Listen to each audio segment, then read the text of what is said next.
My wife gave me a list because once before I didn't invite the people up that need to come up. Okay, first off, I'd like to bring up our Rastafarian, Mr. Tai Bennet. Come on up, Tai. I'd like to invite up my partner in crime and producer, Andy Meyers. Come on up, Andy. And I'd like to introduce our two stars, John and Dave, Mr. Chas Williamson and Mr. Ron Mayes.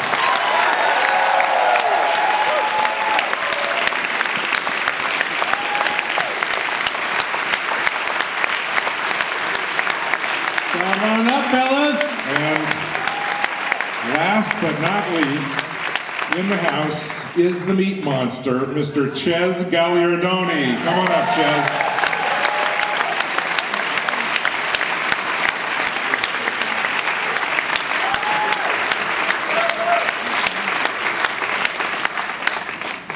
So, I'm going to start off with a couple of questions. One, I wasn't familiar with the book until you mentioned it to me when we met up years ago. What attracted you to the book? Well, was it a drug from another dimension, or was it the talking dog, or the monster made out of meat? There are so many things in the book. It was a very imaginative. It was writer David Wong. That's a pseudonym. His real name is Jason Pargin.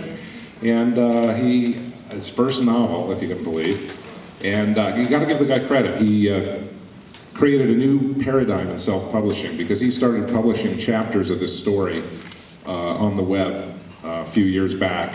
And pretty soon he had a full novel online, and something like 50,000 people had read it online, which was really intense. And it was picked up by a small market press. I saw it, and that's that book. And then after that, it was St. Martin's took it out as a major hardcover. And he's been very successful. And he has a sequel coming out called "This Book is Full of Spiders, Don't Touch It." So check that out. It's an incredibly dense book, but I mean, there are some pages which you were able to adapt like almost word for word. Can you talk about the challenges? Because there's so much jam-packed into the book. Well, it wasn't just the size. The book was about 350 pages, and maybe we could fit 95 pages into a movie, short enough so that an audience could tolerate it. The other problem we had was, there were unfilmable sections in the book, and I went out to the major Hollywood players, and none of them could see that it could be a movie. So I had to go back and do it the old-fashioned way, like my other films, and do it on a very tiny budget. And thank you, Andy, for helping me with that, because without this man, the film would not have been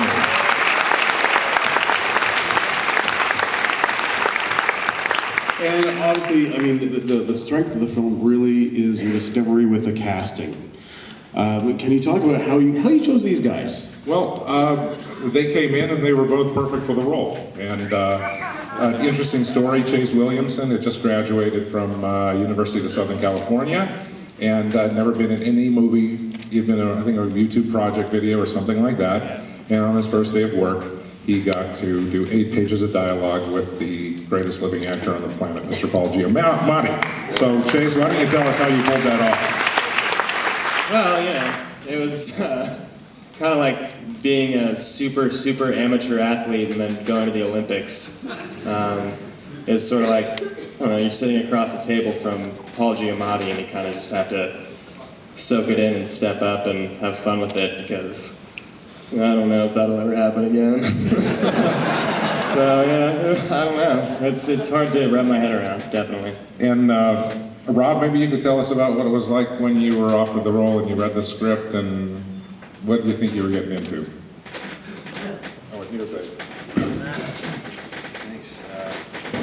Hey, yeah, it's pretty crazy. I mean, wow, I get nervous.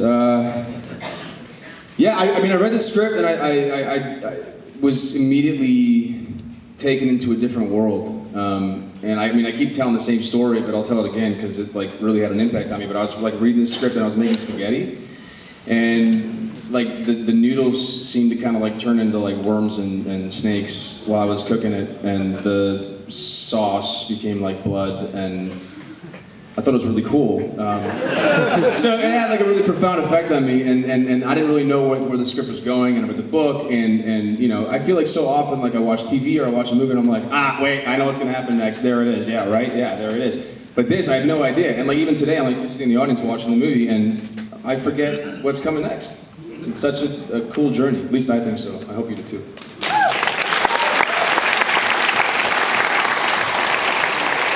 Before I throw it to the audience, how did you beat Paul Giamatti? Well, I got an email from a fellow Midnight Madness director, Mr. Eli Roth, and he was shooting Hostel 2 in Eastern Europe. And, you know, as we know, Eli can be very enthusiastic, and sometimes it's hard to know if he's exaggerating or not. And he said, I just had, in this email it says, I just had a meal with Paul Giamatti, and he's your biggest fan, and he wants to work with you. And I thought maybe Eli was high or something. So I just ignored it, and then I saw an article where some reviewer had asked Paul Giamatti which director he wanted to work with, and he said my name. And so I tracked him down and had a meeting and talked with him, and then found out he's a really cool guy, and that he really is into the genre arts, as I am, loves the genre and loves offbeat stuff. And you know, I was looking at him and I thought, ooh, you would be great in the Bubba Hotep sequel that I was planning. And I talked to him about coming on board to play Elvis's manager, Colonel Tom Parker, and co-starring with Bruce Campbell, and he was a gigantic Evil Dead freak and was thrilled to play across with Bruce. And unfortunately, we couldn't get that movie put together.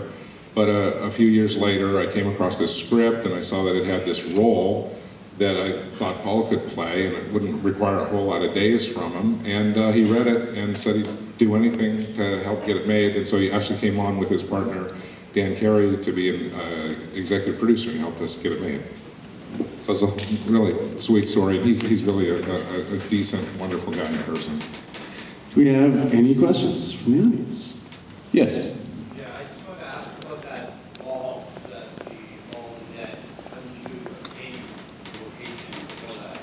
It was, you know, it was in the script for, you want to... The Mall of the Dead, you were asking about the Mall of the where Dead. that location. You know, making a low-budget movie, it's impossible frequently to find what you need on a budget. I mean, we looked into renting a real mall, and it was, you know, $25,000 a day at just a minimum, and we'd have to dress it down and all of that. I think, Andy, we had brought on some guys who, our team was very talented, and for a little period we were talking about maybe building this as a set in our warehouse, and that was, you know, it would have been terrible.